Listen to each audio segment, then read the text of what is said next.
Hello, everybody. And in all the furor over the banning of TikTok, what's next for TikTok? Lots of talk, lots of controversy, where people go from TikTok. It seems to be grown-ups talking. One thing missing, it seems, from the conversation, if that's the right word about TikTok, is the voice of its users, particularly young people. My guest today, Michael Sayman, has become in some ways the voice of young people on social media. He's the author of App Kid: How a Child of Immigrants Grabbed a Piece of the American Dream. He was actually on the show a couple of years ago talking about the book. He's also the inventor of Social App, a controversial new bot-based social media platform. And now he has gone back to Facebook where he started. He's joining us. Michael, where are you talking to me from today? Currently, I'm based out of Connecticut, so I'm pretty close by to New York City. I'm guessing you're the kind of guy who isn't really based anywhere, though, are you? That's right. Every time I what do you call it? Have a meeting, it might be from a different place. So that tends to be the case. So I don't want to put too much pressure on you, Michael. No worries. Nobody is nobody is the spokesman of a generation, although you have as much right, I guess, to speak for your generation as anyone. What do you make of this banning of TikTok? Are young people's voices missing from the conversation about what they do and don't want? I think it's tough because the form of communication, the primary form of communication for each generation, for the longest time has been, while evolving, somewhat similar and understandable between different age groups. I think we've reached a point where some of the technology that we're using is advancing and changing so rapidly that the generations prior really struggled to communicate even at some of the most basic things with some of the younger generations. And that kind of proves a problem, yes, in the conversation around TikTok, but also in the conversations around how parents can even communicate with their kids about what they should be doing or not online, how parents might be able to understand how kids even want to express their frustrations about different issues, or even just as a family, how people are able to, across generations, just understand each other. I think these challenges are bigger today than they've ever been. And I think it's because of that acceleration. Yeah, it's interesting. Earlier this week, we featured a conversation with one of the icons of the 1960s, Bob Dylan's tour manager, John Taplin, who believes that culture has kind of stood still since the 1960s. We no longer create great music. And also another music writer, David Rowell, who has a new book out, The Endless Refrain, which is about the absence of new music, new creativity. What do you make of that, of the older generation suggesting that there's no culture anymore, that the great songs, the great movies aren't being made? Is this just nostalgia for a different age? I I think in many ways the type of culture and the type of content that was created at that particular point in time is, I think, very reasonably you could say, does not exist anymore. That being said, I think it's more of a testament to the fact that there's certain types of content, music, movies, that are created in certain times because of the technology that's available. And so the types of records, the types of albums that would be put out in a time when people had to purchase them as entire individual pieces to play at home when they can, is a very different type of music and creativity that comes out of people than the type of creativity that comes out of a world where you can stream anything on TikTok, on Spotify at a moment, whenever you'd like. This different technology means we have different expressions of creativity. And I think it's kind of true. In the 1960s, maybe there was a type of music, a type of creativity, a type of art that was way more prevalent than today. And I think it would be, I think it would be actually rather odd if we had the same type of creativity and format popular today with an entirely different set of tools. Yeah, I actually agree, and I'm really pleased that you talk about this generational gap, misunderstanding. In the 60s, of course, it was a full-blown rebellion. The kids went out on the street and demonstrated against their elders. Today, it seems to me, and I'm of the older generation, so please correct me if I'm wrong, that it's not a full-blown rebellion, Michael. It's more of a kind of an unease, an unspoken anger or anxiety. How would you explain this generational misunderstanding? I think it's I think it's more about like the mediums in which people choose to express their frustrations or rebellion or just their thoughts and opinions about how things are going on in the world. I think in the past we didn't have like an online public square where one can go and discuss these things with people who are like-minded. Rather, we had to do this stuff in person. And so when somebody wanted to speak out about a cause, they'd go out into the street and they'd speak about it there. Um, and gather around in person. Today, because there are so many different places on the internet where people can just gather virtually, you end up finding that a lot of those uh, people who are frustrated about things in the younger generation will be manifesting similarly, but they're doing so across a different medium. And maybe to those who aren't as much online and don't spend that much time in these public squares on the internet, it may seem rather quiet, but I'd argue it's a different form of communication, a different medium where they're having those loud conversations too. It's interesting you talk about the public square. Last weekend, the New York Times published an interesting op-ed from an old friend of mine, Clay Shirky, suggesting that progressives in fleeing Twitter, and you've worked with Twitter, they actually brought you on to design Mhm. a platform more friendly to your generation. The Yes. progressives, by fleeing Twitter to other platforms because they don't like Elon Musk and his association with Donald Trump, are giving up on the idea of the public square. Do you agree with Shirky? I don't think people are giving up on the idea of a public square. The way I guess I would say it is like some people think that maybe X is the public square or Facebook is the public square. In my view, I just think the internet in general is the public square, and these platforms offer different places to, talk about different things, and they have, their own kind of pockets of the internet. And so because of this, I would actually argue that this feels very similar to the era of news, when in the beginning maybe you had a handful of broad networks, right? National Broadcasting Company, American Broadcasting Company, and these kind of dominated the entire sphere. Everybody would tune into everything. Once television became more accessible and you could have many more channels, you started seeing a bit of a split, especially in terms of news and political content around ideologies. And so you start seeing a lot more fragmented news networks. The collective news that comes out of all of these different perspectives tends to be that public square, that medium, that channel that this content gets distributed through. And so in a similar way, I think a lot of that is happening with the internet, where maybe you had one or two places that everybody would chime in on the same things, because now it's so accessible and so easy to kind of create these websites and these social platforms. I think you're finding a lot more specialized and like more like catered to particular viewpoints, and people are jumping around and using multiple rather than just having one. And yet, of course, there is this hysteria about social media in particular. The Australians now have legislation trying to ban it for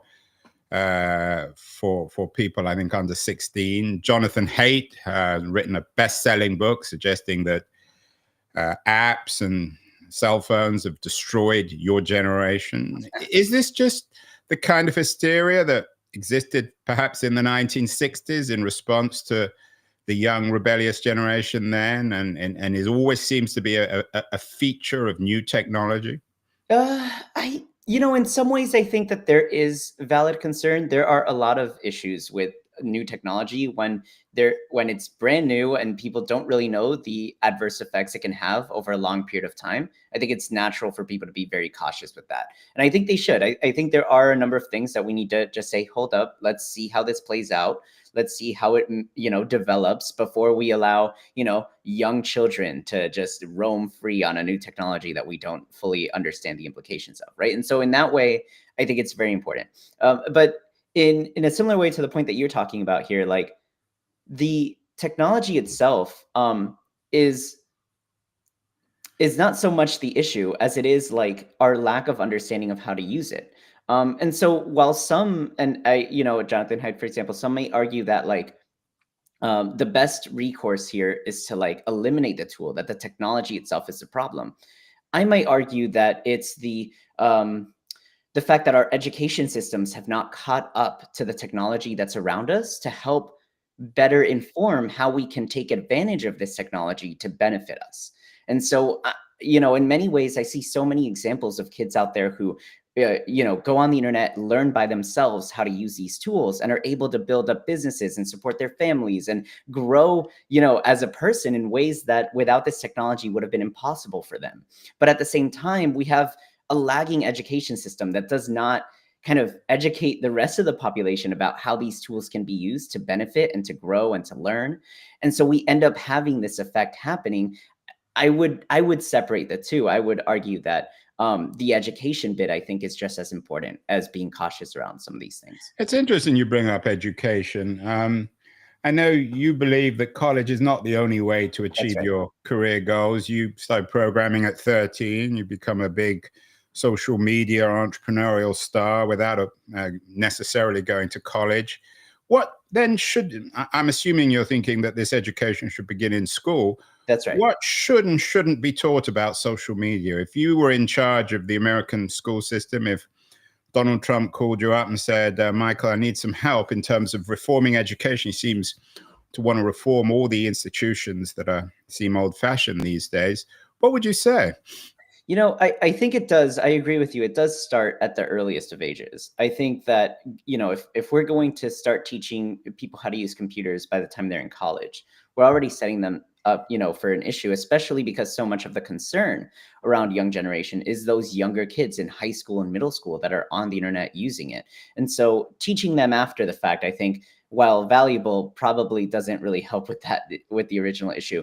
To go for that younger age group and help them learn what are the things that they need to learn about with social media. I think it's pretty simple.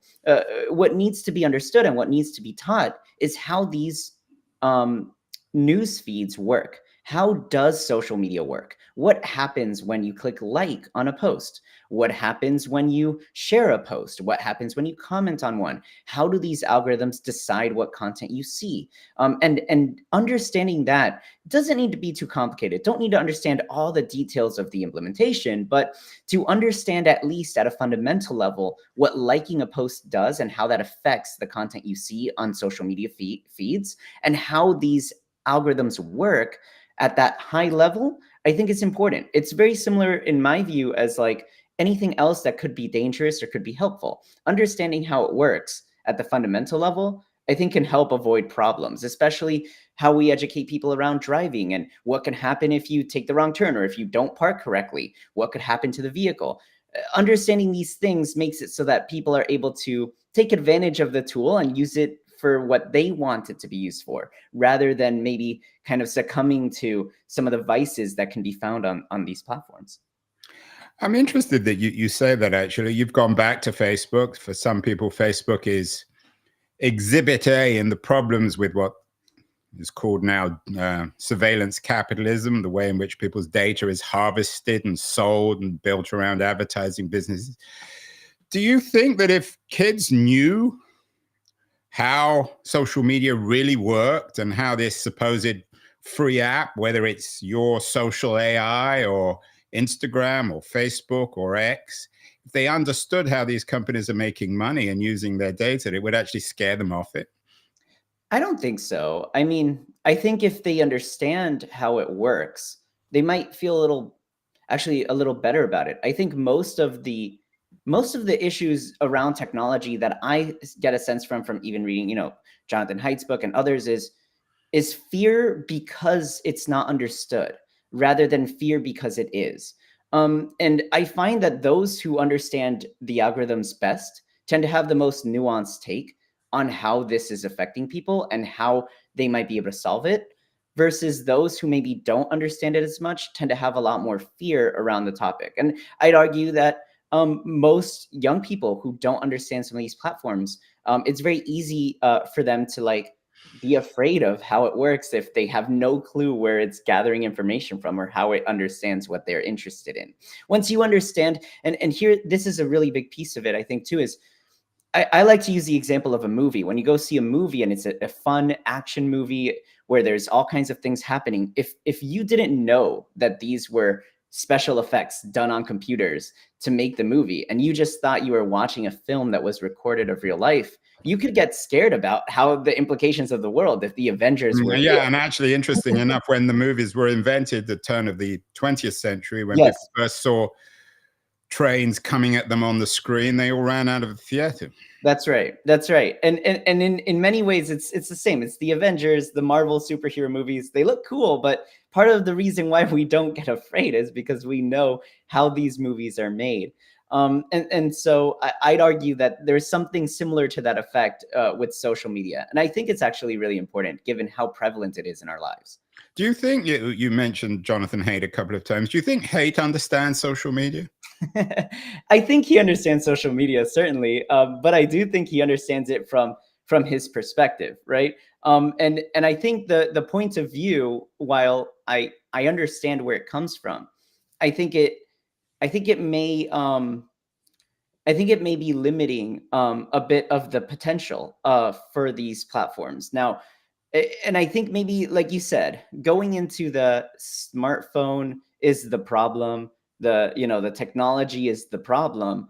I, it's just not, it's not consistent with the way things have gone for every other technological advancement. For me, it just feels like every technological advancement just increases the potential of every human. Now, the potential being bad, the potential being good is both there. And so to me, that aligns more with each of the past technological advancements in society. And so I feel more comfortable taking that view.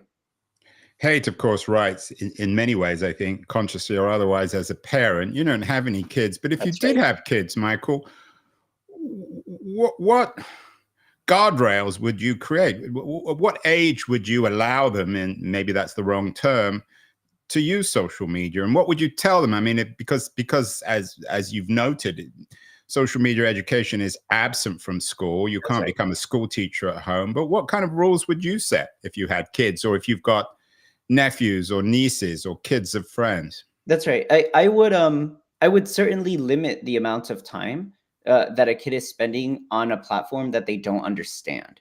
And so once the child's able to understand the fundamentals of how these platforms work, then I would be okay with allowing them to use it as long as I'm able to make sure that that platform is being used in the way that they understand and they can navigate some of the dangers. That being said, I think there's a little bit of this almost like helicopter parent that I would want to avoid, especially because we have so many tools that allow for this. And so right now, I can find my iPhone to see any of my friends' locations. My parents, when I was 16, could see my GPS location at all times. That, while it's protective and certainly does protect me from being hurt as a kid, is a very different upbringing than the one my parents had, where when they would leave the house, their parents did not know where they were. If they were hurt, if they were okay, they had no clue. And so you might say, well, that's not a good thing. But in many ways, that lack of ability to track the child in that moment creates an urgency of responsibility on the child to really learn how to do things on their own. And so there's a balance to be had here, right? And that's kind of the take I would have. That's the approach I would have. Yeah, I agree. And I think when I was growing up, one could escape, if that's the right word, one's parents. They had no idea where you were, go away for months. And it was a much more dangerous world, I think. That's right. Today, you've got maybe Jonathan Haidt as the classic hysterical helicopter parent, assuming that everything is terrible. And of course, in social media, keeping control of one's kids, when in fact it's a much safer world. You talk, Michael, about kids understanding social media. You made a bit of a noise earlier this year with social AI, which is a Twitter-like application or an X-like application in which real people interact with bots. Some people were rather shocked by that. You know that Yes, it was going to be a that's controversial right. app. Yes. Coming back to your point about educating young people, when kids use, and I know it's mostly designed for kids, when kids use social AI, do they know that their interactions are going to be with smart machines rather than other humans? So two things, not designed for kids, but I do see the potential in building something specifically to them. The second point, though, yes, they all know that it's AI. It's intentionally built that way, and I made sure of it. So if you go on social AI and you post and you ask, "Hey, how many of you are human? Are any of you real people?" They all respond back and tell you, "No, I'm not a human. I'm an AI, and I'm here to help you." Right? And so, what's really important, I think, is we're entering an era where you don't really know if the person you're talking with on social media is a human or an AI. And you don't really have that context. And when you don't have that, there's a lot of issues that can arise from the emotional reactions people can get from the content that they're seeing. Similar to that idea of people who are new to movies not knowing whether the movie itself is real or not. In this case, we don't really know if some of this AI stuff is human or AI that we're seeing on social media. And so the solution, the ideal solution, would be if we could have a label that says who's a human and who's not. But the problem is technological. We can't just do that. We don't know.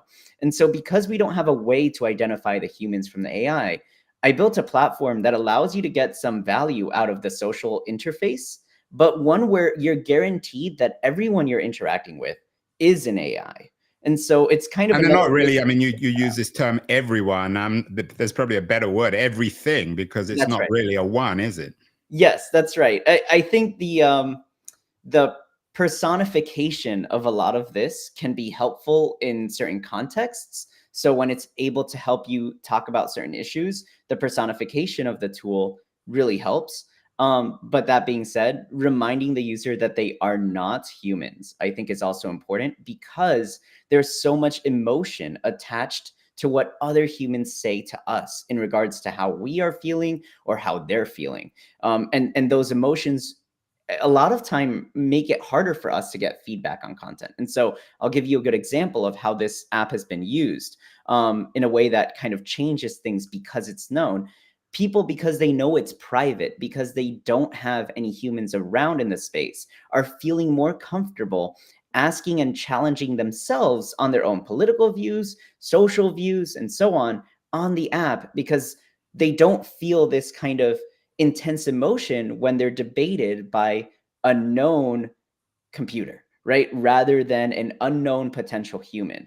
The fact that it's not a public space where all of your people on the internet can see, all the people in your community can see, makes it so that you don't feel a social pressure to necessarily conform to the views that you're seeing on the platform, but rather be open up and be vulnerable about how you feel about things, and that vulnerability actually helps people learn new things and feel more comfortable doing so. So a lot of the value in these types of platforms ends up becoming completely different from what social media's value was, but funny enough uses the same interface and designs that a lot of these social media apps used for people. Yeah, it's interesting. You're taking the other side of the coin, so to speak, from Blade Runner, the great movie about how to operate in a world where you're not quite sure if humans are machines or That's real right. humans, which the movie was about the uncertainty. What you're suggesting is that when you only interact with machines, it creates a degree of certainty, of trust. We live in an age where one of the great scarcities is trust. Nobody trusts anything or anyone anymore.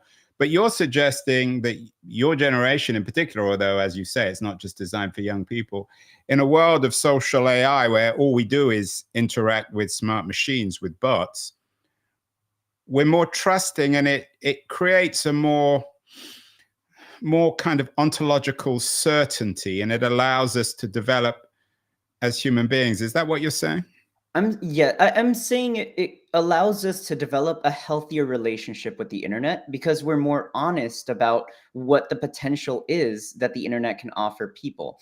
And so if we go and not really, we have a mix of humans and AIs and you can't tell which is which, you end up having, I think, the risk for an unhealthy relationship with some of these computers and some of these bots. In fact, I think character AI has had issues with this because of the way that some of the content that comes out of this sounds like a human and you can't really tell, and it pretends to be one.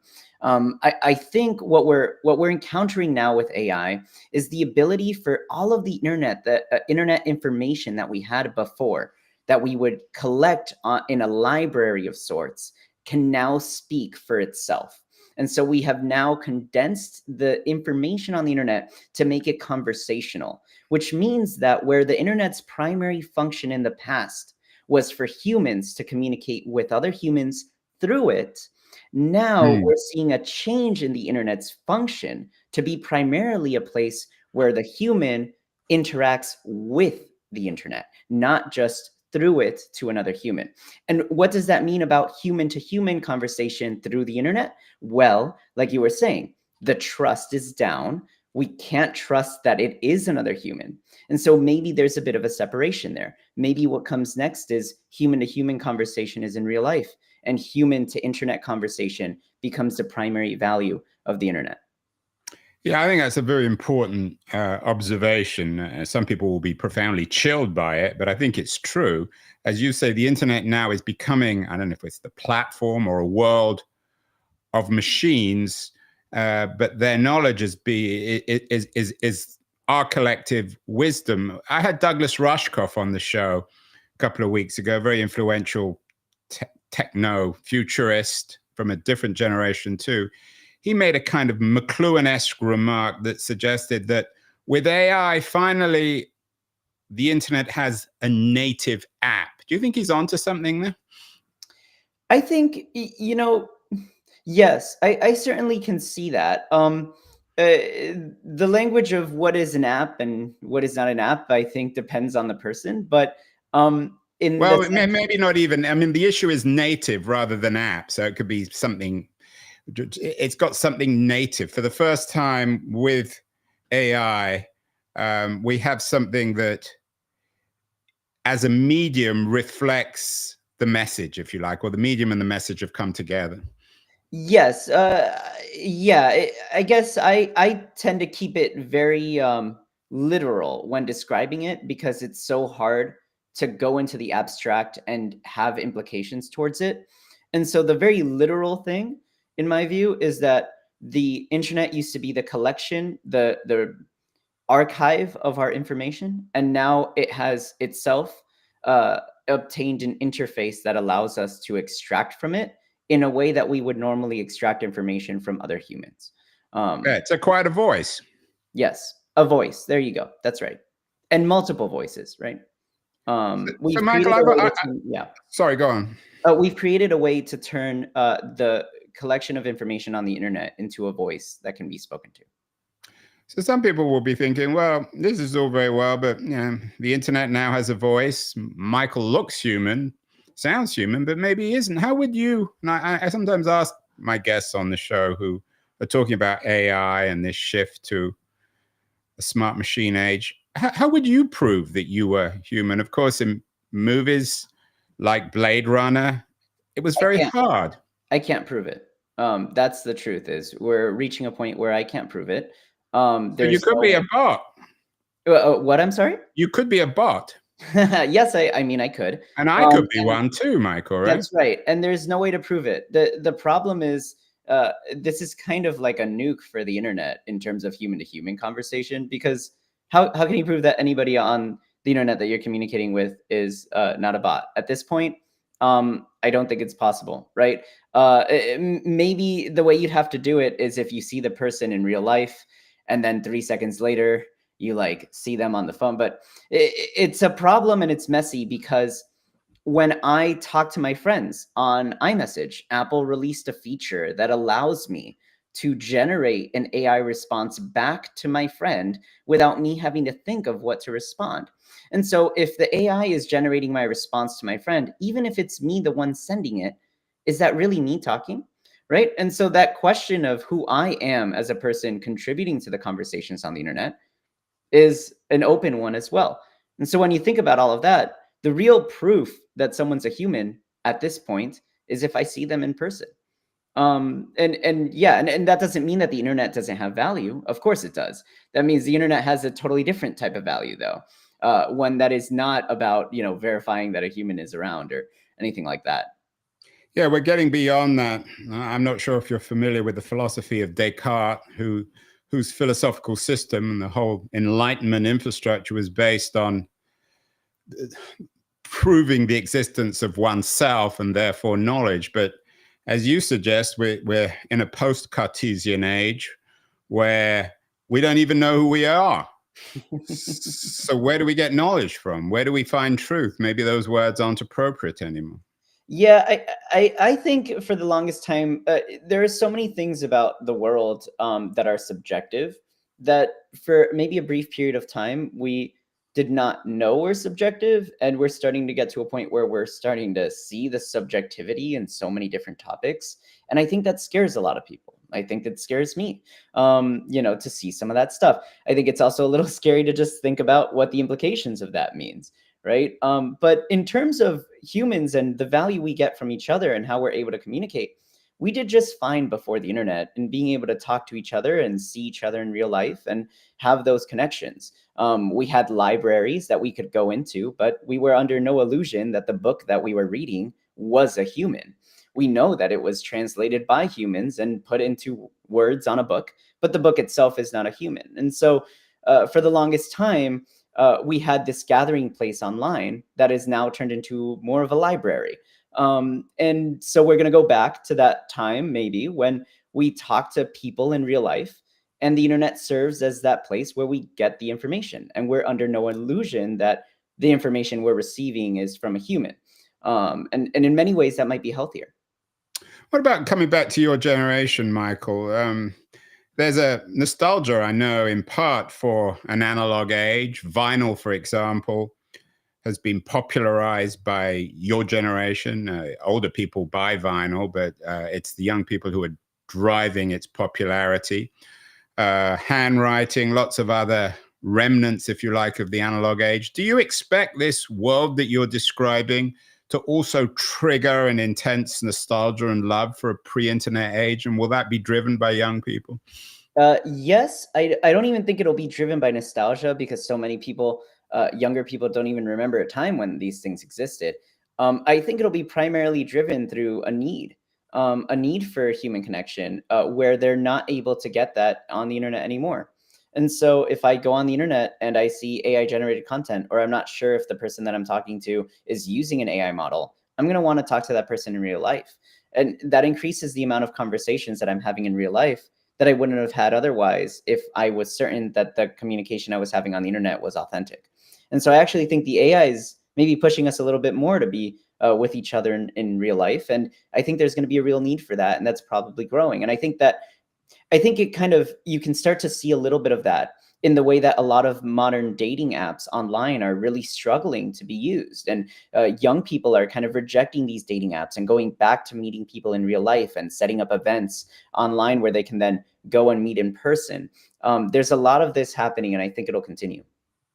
You talk about something called real life, Michael, but what happens when chips are put inside us? What happens when I know Meta, which you've rejoined, is one of the pioneers of the metaverse, although they seem to be more focused on AI now. Yep. Are you confident with this term, real life? I use these terms because they're easy to understand, I think, for most people. I think I use these terms because um, it's an easy way to translate the information I'm trying to share with people. But in all honesty, a lot of these terms are shifting every day. What it means to be in real life is very different every year that a new technology comes out. Was different 10,000 years ago, was different 1,000, and different now. I think that the big shift, though, is the rate of change accelerating to a point where it's harder and harder because our lifespan is about the same. So if our lifespans are the same and our generations and the years between them are the same, but the rate of change continues to accelerate beyond what each generation is able to live in one lifetime, then I think we start entering a bit of a confusion because we start to see it changing faster than we're able to live through it. Certainly exciting times, and exciting times for you too. You've, after what you call the success of social AI, you've rejoined Meta. Meta now is one of the great pioneers of AI. Apparently, Meta AI has 600 million monthly users. They're pioneering a llama model, which I think is more open source than some of the other AIs. Tell me more about your return to Facebook, and what are you doing there now? I'm really excited about it. I primarily am working on generative AI. So um, my I think my excitement for rejoining kind of stems from two things. One, I think the technology is really cool, and like I was saying earlier, it has its pros and its cons, but I think it's going to accelerate a lot of potential for each person. I grew up building apps as a kid only because I could use the internet to look up how to do it, and that really helped my family when we were struggling. And I feel like AI is only serving to expand the ability for so many other kids out there, regardless of where they are, to learn how to code and to be able to build their own tools and build their own lives and be creative and have that potential. The second thing is I used to work there when I was a kid. So I started working at Facebook when I was like 17, 18 years old. And that was really my first job. And in many ways, I wish I would have had the formal education prior to joining the workforce. But in others, I'm super grateful for having had that opportunity to like be exposed to the tech world and seeing just where things are going at that age really kind of helped shape me and really helped kind of give me perspective on what it's like to work at these different companies. And so coming back has been pretty fun just to catch up with a bunch of old coworkers and see how they're all doing and yeah, and get to work on a bunch of stuff. As I said, you claim that there was the success of social AI. Where is it now? What happened to it? Did you sell Well, it? yeah, so I'm winding it down at this point, mostly because I think a lot of the value that we're going to see from social AI is probably going to be integrated into Meta soon. We'll see how that goes. But So was it a kind of acqui-hire from Meta that they bought you and social AI together? well, the details of it are kind of fuzzy, Well, but you can tell me, Michael. I don't know.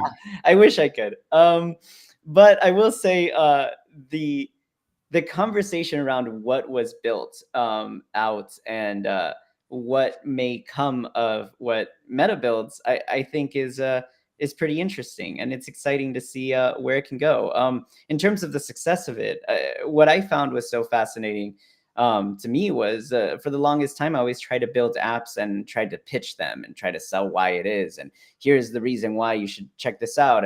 And for this, it was like within a week, we got 30,000 downloads, people downloading, using it. Over 5 million different AI generated comments were created on the various accounts of all of the users who signed up.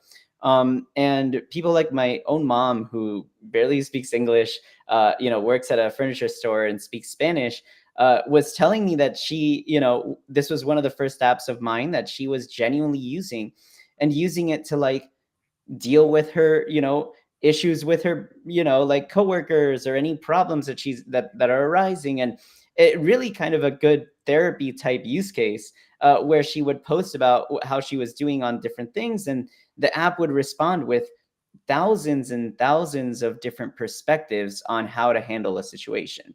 Fundamentally, the big learning from social AI is that a chatbot interface for AI gives you one response, one truth, right? And as we talked about, the truth isn't really there for a lot of these questions. Where I should go for dinner, or where should I go on vacation, or should I move to one city or another?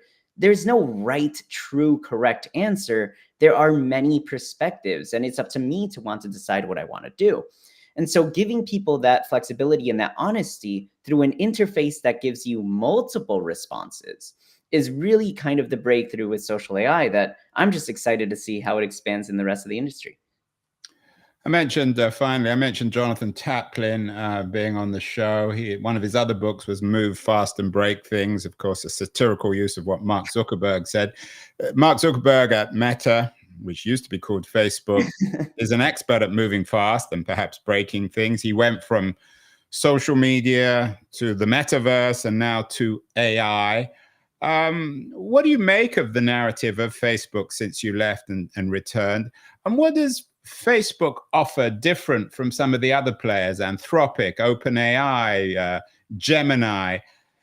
Is the Llama model different? I mean, Zuckerberg talks about this open source technology. I'm always a bit wary of what Zuckerberg says because, of course, he's a very, very rich man. He's a multi-billionaire, one of the richest men in the world, and he's not in the business of giving away anything for free. What do you make of the Facebook story recently?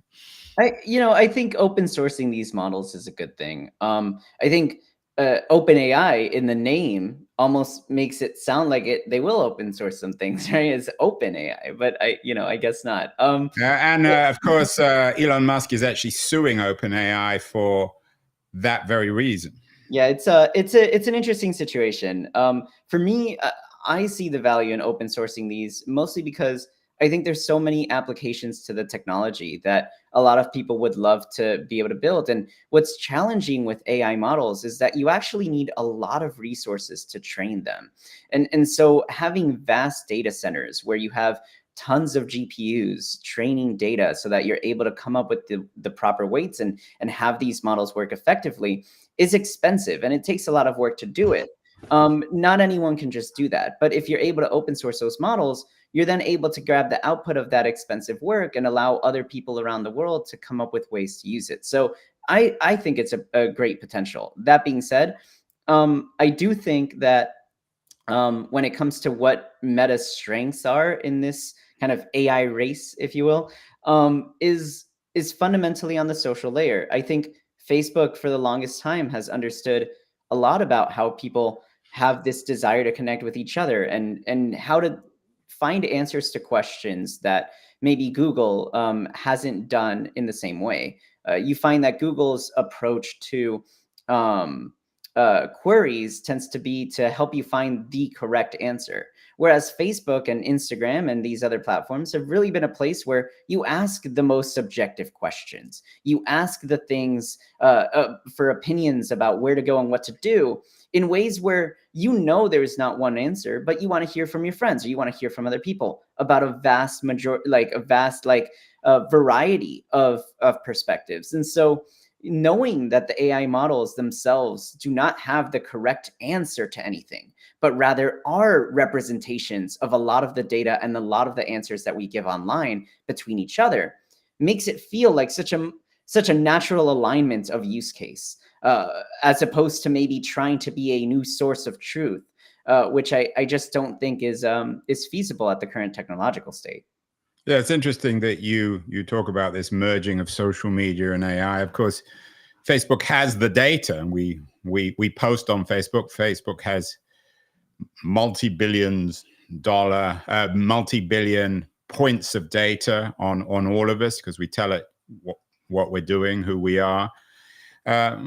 Finally, Michael, you said that people need to be educated about social media. Do you think if they knew that all this data was being used by companies like Facebook to build smart bots, they would still do it? They would be chilled by that? I think the way I see it is if people understand how social media works and how the businesses are run, I think they would be less afraid than they are, I think, when they don't understand how anything works.